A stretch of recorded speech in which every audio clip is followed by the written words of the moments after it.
പരിശുദ്ധനാം താതനേ, കരുണയിൻ വിശുദ്ധ മരിയ ഫൗസ്ത്യനായുടെ യേശു ദർശനങ്ങൾ. കൃപയിൻ ഉറവിടമേ, ആശ്വാസദായകനേ,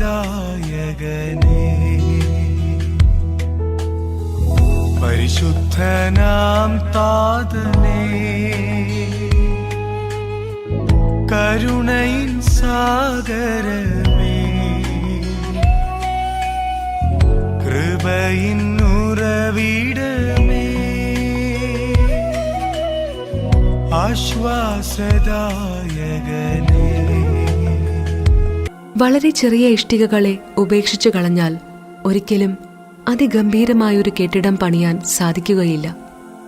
ചില ആത്മാക്കളിൽ നിന്ന് ദൈവം വലിയ വിശുദ്ധി ആവശ്യപ്പെടുന്നു.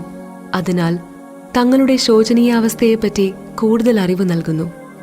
സ്വർഗീയ പ്രകാശത്താൽ പ്രകാശിതരായി ദൈവത്തിന് പ്രീതികരമായതും അല്ലാത്തതും ഏവയെന്ന് ആത്മാവിന് നല്ലവണ്ണം മനസ്സിലാക്കാൻ സാധിക്കുന്നു. അറിവിന്റെയും ആത്മാവിലുള്ള വെളിച്ചത്തിന്റെയും അടിസ്ഥാനത്തിലാണ് പാപത്തിന്റെ ഗൗരവം കണക്കാക്കപ്പെടുന്നത്. ചെറിയ കുറ്റങ്ങളുടെ കാര്യത്തിലും അപ്രകാരം തന്നെ. കുമ്പസാരത്തെ സംബന്ധിച്ചിടത്തോളം ഇത് ഒരു ചെറിയ പാപമായി മാത്രം കണക്കാക്കപ്പെടുന്നുവെന്ന് ആത്മാവറിയുന്നു. എന്നിരുന്നാലും വിശുദ്ധിക്കായി പരിശ്രമിക്കുന്ന ആത്മാവിന് ഈ ചെറിയ കാര്യങ്ങളും വളരെ പ്രാധാന്യമർഹിക്കുന്നതാണ്. കുമ്പസാരക്കാരൻ അത് നിസ്സാരമായി കരുതി തള്ളിക്കളയരുത്. കുമ്പസാരക്കാരന്റെ ക്ഷമയും ദയയും ആത്മാവിന്റെ ആന്തരികമായ രഹസ്യങ്ങളെ പുറത്തു കൊണ്ടുവരാൻ സഹായിക്കും. അറിയാതെ തന്നെ ആത്മാവ് അത്യഗാധമായ ആഴത്തെ വെളിപ്പെടുത്തുകയും കൂടുതൽ ശക്തിപ്പെടുകയും ചെയ്യും. കൂടുതൽ പ്രതിരോധിക്കാനും കഴിവ് ലഭിക്കും. കൂടുതൽ ധൈര്യത്തോടെ പൊരുതാനും കൂടുതൽ നന്നായി കാര്യങ്ങൾ ചെയ്യാനും ശ്രമിക്കും. കാരണം ഇതിനെല്ലാം താൻ ഉത്തരം പറയേണ്ടി വരുമെന്ന് അതിനറിയാം. കുമ്പസാരക്കാരനെ സംബന്ധിച്ച് ഒരു കാര്യം കൂടി സൂചിപ്പിക്കാൻ ഞാൻ ആഗ്രഹിക്കുന്നു. ചിലപ്പോഴൊക്കെ പരീക്ഷണങ്ങൾക്ക് വിധേയമാക്കുക എന്ന കടമ കൂടി കുമ്പസാരക്കാരനുണ്ട്.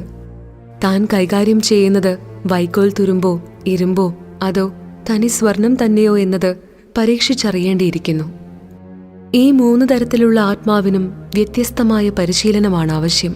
ഓരോ ആത്മാവിനും ചില അവസരങ്ങളിലും ചില സാഹചര്യങ്ങളിലും പ്രത്യേകിച്ച് ചില പ്രത്യേക അവസ്ഥകളിലും എത്രമാത്രം ഭാരം സഹിക്കാൻ പറ്റുമെന്നത് കുമ്പസാരക്കാരൻ മനസ്സിലാക്കിയിരിക്കേണ്ടത് വളരെ ആവശ്യമാണ്. എന്നെ സംബന്ധിച്ചിടത്തോളം തിക്തമായ വളരെ അനുഭവങ്ങൾക്ക് ശേഷം മാത്രമാണ് ഞാൻ മനസ്സിലാക്കപ്പെടുന്നില്ല എന്നു ഞാൻ അറിഞ്ഞത്. പിന്നീട് എന്റെ അവസ്ഥയെ വെളിപ്പെടുത്തി എന്റെ മനസ്സമാധാനം നഷ്ടപ്പെടുത്താൻ ഞാൻ ഇടയാക്കിയില്ല.